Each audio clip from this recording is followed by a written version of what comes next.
ওয়ামাল হায়াতুদ-দুনিয়া ইল্লা মাতাউল গুরুর।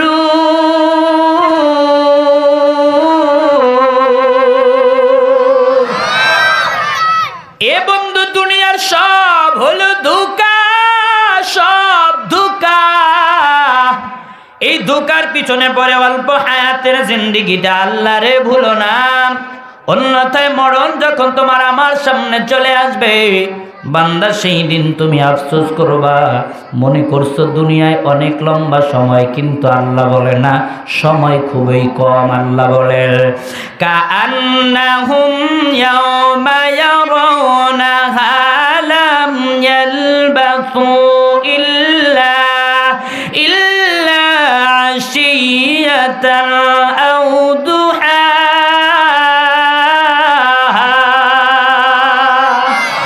কালামে জিন্দা কুরআনে হাকিম হিকমতে উলা ইয়াজালাসতু কাদিম জামিউন ইলমি ফিল কুরআনে হাকিম তাকাসুরাত আনহু আফহামুর রিজালি কলিলুল উমরিনা ফি দারি দুনিয়া ওয়া মারজি'না ইলা বাইতি তুরাবি। বলুন মারহাবা।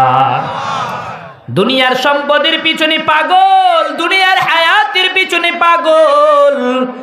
আল্লাহ বলে মরার পরে দেখবা দুনিয়ার হায়াত এটা বেশি লম্বা নয়। কাআন্নাহুম ইয়াওমা ইয়ারাউনাহা লাম ইয়ালবাসু ইল্লা আশিয়াতান আও দুহাহা।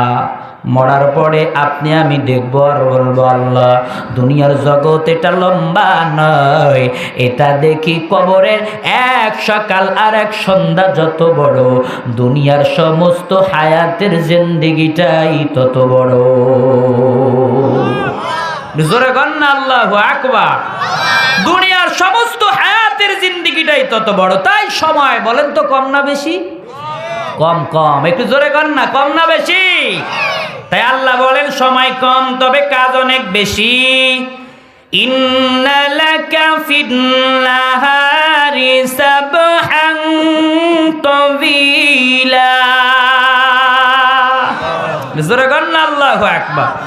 আল্লাহ বলেন নিশ্চয়ই বান্দা, দিনের বেলা তোমার অনেক কাজ রয়েছে, ব্যবসা রয়েছে, চাকরি রয়েছে, খেদমত রয়েছে, রান্না রয়েছে, দিনের বেলা নেতাগিরি রয়েছে, ডাক্তারি রয়েছে, সব রয়েছে।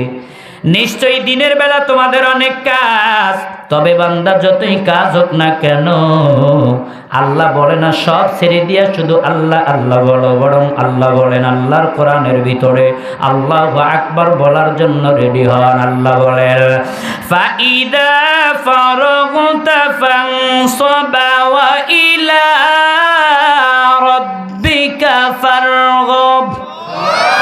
জোরে গান আল্লাহু আকবার। আল্লাহ বলেন বান্দা চাকরি ছাড়বা না, চাকরি করো বাধা নাই, ব্যবসা করো বাধা নাই, পড়ালেখা করো বাধা নাই, মা বোনেরা রান্নার কাজ করবা কোনো বাধা নাই। তুমি যাই করো না কেন আল্লাহ বলে না সব ছেড়ে দিয়া শুধু আল্লাহ আল্লাহ বলো, বরং আল্লাহ বলেন ফাইদা ফারাগতা ফানসাব ওয়া ইলা রাব্বিকা ফারগাব। যখনই তোমার সময় হয়, কাজের ফাঁকে একটু সময় পেয়েছো, ওয়া ইলা রাব্বিকা ফারগাব, তখনই সময় অপচয় না করে রবের ইবাদতে লেগে যাও। কার কথা? যখনই সময় হয় তখনই রবের ইবাদতে লেগে যাও, যিনি তোমারে বানিয়েছে। বলেন তো আমাদের বানানেওয়ালা কে? আমাদের রব কে? যাদের লটর বড়র আছে তারা কথা কইেন না, যাদের লটর বড়র না তারা একটু স্বীকার করে কর না আমাদের রব কে?